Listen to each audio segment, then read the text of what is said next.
मयंक की बीवी नेहा की हाइट बहुत ही कम थी। वो इतनी नाटी थी कि लोग उसका कई बार मजाक बना देते। अरे नेहा, तेरे लिए तो मुझे किचन में टेबल रखना पड़ेगा। माँ जी, इतनी भी नाटी नहीं हूँ मैं। और हाँ, हिल्स पहनकर तो बिल्कुल आपके बराबर आ जाती हूँ। अरे तेरे पापा ने महंगी कार का लालच दे दिया, वरना तो मेरे बेटे के लिए लंबी लंबी लड़कियों की लाइन लगी थी। क्या बताऊं तुझे, कटरीना फैल थी उनके सामने। पर माँ जी, आपका मयंक भी तो हाइट में कौन सा अभिषेक बच्चन की तरह है जो कटरीना मिल जाती। वैसे भी मेरी और इनकी जोड़ी तो राम सीता की जोड़ी है, राम सीता की।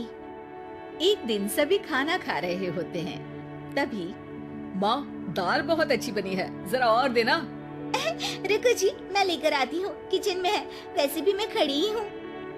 ये सुनकर सास हंसने लगती है। तुम खड़ी हो या बैठी, एक जैसी लगती हो। बस कीजिए जी, अभी हिल्स नहीं पहनी है। वैसे भी हिल्स पहनती हूँ तो आपके बराबर ही लगती हूँ। एक दिन नेहा सब्जी लेने बाहर निकलती है तो पड़ोसन कहती है, अरे देखो देखो, कितनी नाटी है। मयंक तो दिखने में अच्छा है, हाइट भी ठीक ठाक है। फिर क्या जरूरत थी ऐसी नाटी बहू लाने की। दहेज बहन, दहेज। अंधे हो गए थे पैसों के पीछे, अब करे जगह साई। दोनों की बात नेहा सुन लेती है और उसे बहुत गुस्सा आ जाता है। आंटी जी, एक बात बताओ, मेरे पापा के पास पैसे हैं, उनको अच्छी लड़की की तलाश थी, ये पसंद आए और शादी हो गई।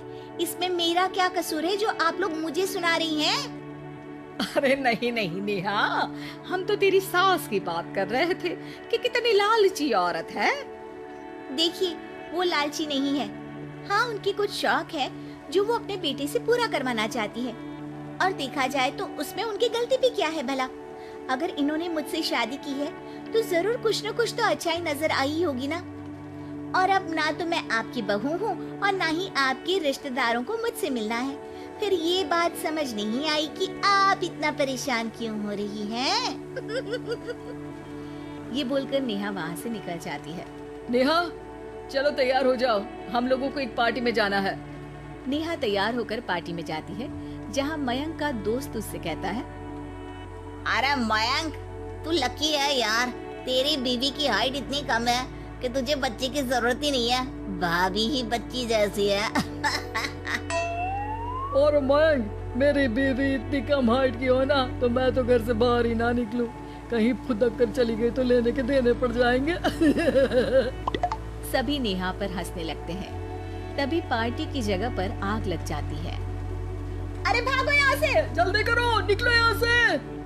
अरे लेकिन बाहर के दरवाजे पर ही आग है, अब कैसे बाहर निकलेंगे? कोई रास्ता भी नहीं है। अरे रास्ता है ना, अगर कोई इस खिड़की से बाहर निकलकर अगर सामने के दरवाजे में आग को बुझा दे तो सब निकल सकते हैं। तभी नेहा उस छोटे से जरोखे से बाहर निकलकर आग को बुझा देती है। अरे वाह, भाभी जी ने तो आज हम सबको बचा लिया। वाह भाई वाह, बीवी हो तो ऐसी, अपने पति ही नहीं बल्कि यहाँ मौजूद सभी की जान बचा ली है इसने। भाई मयंक, माफ कर देना, तेरी बीवी तो सच में कमाल है। मुझे ये बात पता है और मुझे मेरी बीवी पर गर्व है। नेहा मुस्कुराकर अपने पति की तरफ देखती है।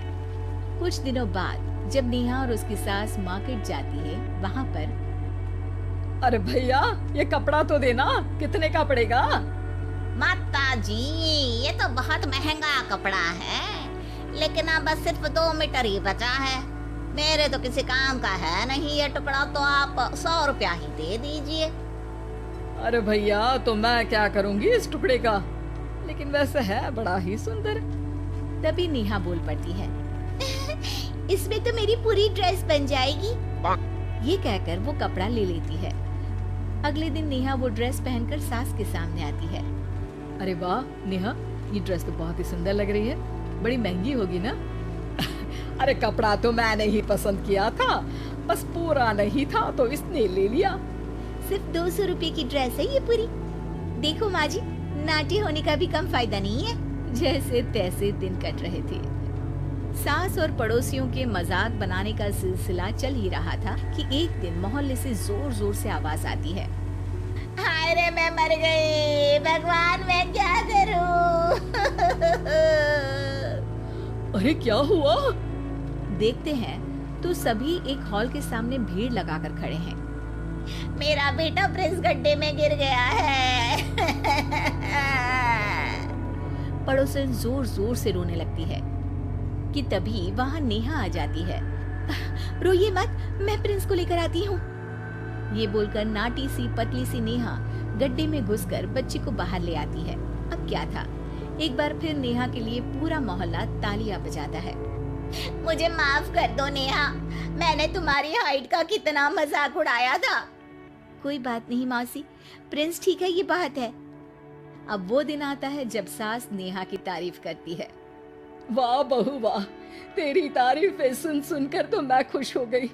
आज तो तूने ये साबित कर दिया कि समाज में इंसान अपने रंग रूप और लंबाई चौड़ाई से नहीं बल्कि साहस और हौसले से काबिल कहलाता है।